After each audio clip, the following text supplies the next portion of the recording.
ہیں کہ تعداد ہے جناب سید الشہداء کی 2 تقریروں کے اندر. میں آج آپ کے ذہن سے اس شبہ کو دور کرنا چاہتا ہوں. تعداد ہے شب عاشور، جناب سید الشہداء بار بار کہہ رہے ہیں جو جانا چاہتا ہے چلا جائے. میں بیعت اٹھا رہا ہوں اور وعدہ کرتا ہوں جو چلا بھی جائے گا پھر بھی شفاعت کروں گا، جو چلا بھی جائے گا پھر بھی شفاعت کروں گا. میرا وعدہ ہے، میں خود روز قیامت شفاعت کروں گا، یہ میرا وعدہ. لیکن عصر عاشور میں کیا کہہ رہے ہیں؟ عصر عاشور میں کہتے ہیں کہ حل من ناصر ینصرنا، جو آنا چاہتا ہے وہ آ جائے. بھائی معاذ اللہ دیکھنے میں تو تعداد ہے نا کہ بھئی شب عاشور کہہ رہے ہیں جو جانا چاہتا ہے چلا جائے، اور عصر عاشور کہتے ہیں جو آنا چاہتا ہے وہ آ جائے. میں اگر بات پہنچ رہی ہو، شب عاشور کہتے ہیں جو جانا چاہتا ہے چلا جائے. یہاں تک کہ آپ نے اتنا دہرایا کہ پھر حضرت عباس علیہ السلام سے کہا اے میرے بھائی عباس چراغ گل کر دو تاکہ کوئی شرم محسوس نہ کرے جانے میں.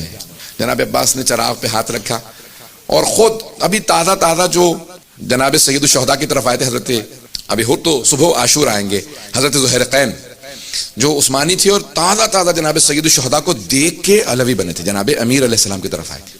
پوری زندگی ساتھ نہیں دیا تھا. توجہ ہے لوگوں کی، سن رہے سب لوگ اس بات کو. تو جناب زہرقین تازہ بھی صرف جناب سید الشہداء کی ایک زیارت کی تھی. جناب زہرقین نے ایک زیارت. ان کی زوجہ بار بار پوچھتی تھی نا کہ کیا بات ہے، کہا نہ جانے کتنی کشش ہے حسین ابن علی میں ملنا چاہتا ہوں، دیکھنا چاہتا ہوں. تو انہوں نے کہا کہ دیکھ لیجئے، جا کے مل لیجئے تاکہ حسرت نہ رہ جائے. جب مل کے واپس آئے تو کہا میں طلاق دینے پہ تیار ہوں. کیا ایسا ہوا؟ کہا نہیں میں یہ نہیں چاہتا تم میری وجہ سے مصیبت میں آ جاؤ، کیونکہ حسین کا ساتھ دینے کا مطلب یہ ہے پوری حکومت سے مقابلہ کرنا، اور میں ہر چیز کے لیے تیار ہو گیا ہوں. میں نے حسین کو دیکھ لیا ہے، اب میں جو مل کے آیا ہوں تو میں حسین کا عاشق ہو گیا ہوں. میں اپنی جان قربان کرنا چاہتا ہوں حسین پہ. تو اگر تم آزاد ہو تو اب اتنے عاشق ہو، ایک مرتبہ دیکھنے پہ عاشق حسین ہو گئے. تو جناب سید الشہداء نے شب عاشور کیا کہا؟ کبھی یہ بھی 6 محرم کو 7 محرم کو تو اس طرف آئے ہیں، کہا عباس چراغ گل کر دو. پھر فوراً کہا زہرقین اگر جانا چاہو نا تو چلے جاؤ، میں وعدہ کر رہا ہوں میں پھر بھی شفاعت کروں گا. تو اب جناب زہرقین نے اپنے ایمان کا اظہار کیا. مولا نے انہیں مہلت دی تاکہ سب کے سامنے اظہار کر سکیں کہ کتنا ایمان ہے. کہا مولا کل کیا ہوگا؟ کہ شہادتیں ہو جائیں گی، ہاتھ کٹ کے گریں گے، سر تن سے جدا کر دیے جائیں گے. کہا کہ مولا کتنی مرتبہ ایسا ہوگا؟ کہا 1 مرتبہ. کہا اگر آپ کی محبت میں 70 مرتبہ یا 70,000 مرتبہ ہمارے لاشوں کے ٹکڑے کر دیے جائیں اور لاش کے ٹکڑوں کو آگ لگا دی جائے، خاک کو ہوا میں اڑا دیا جائے، ہمیں قبر نصیب نہ ہو، تو اے حسین پھر بھی آپ سے دامن نہیں بچائیں گے. اے حسین آپ پہ سب کچھ قربان ہے. یہ جناب زہرقین کا عشق، اتنی محبت. شب عاشور جناب سید الشہداء بار بار کہہ رہے ہیں جو جانا چاہتا ہے چلا جائے. میں بات وہی پیش کر رہا ہوں. لیکن عصر عاشور میں بار بار کہتے ہیں جو آنا چاہتا ہے آ جائے. تعداد نہیں ہے، باتوں میں تعداد نہیں ہے. بھئی اگر بلا رہے ہیں تو پھر جانے کے لیے کیوں کہہ رہے تھے؟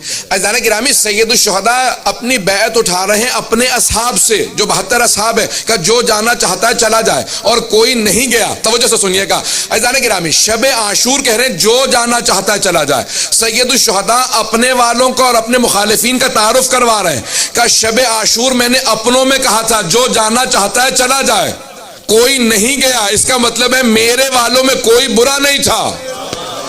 اور عصر عاشور میرے سارے اصحاب شہید ہو گئے تھے. میں نے بیگانوں میں دشمنوں میں کہا تھا جو آنا چاہتا ہے آ جائے.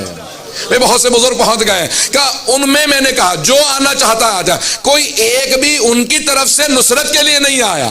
تو میرے والوں میں کوئی برا نہیں تھا، اگر ہوتا تو چلا جاتا. یزیدیوں میں کوئی اچھا نہیں تھا، اگر اچھا ہوتا تو آ جاتا. توجہ ہے ذہن کی راہ میں.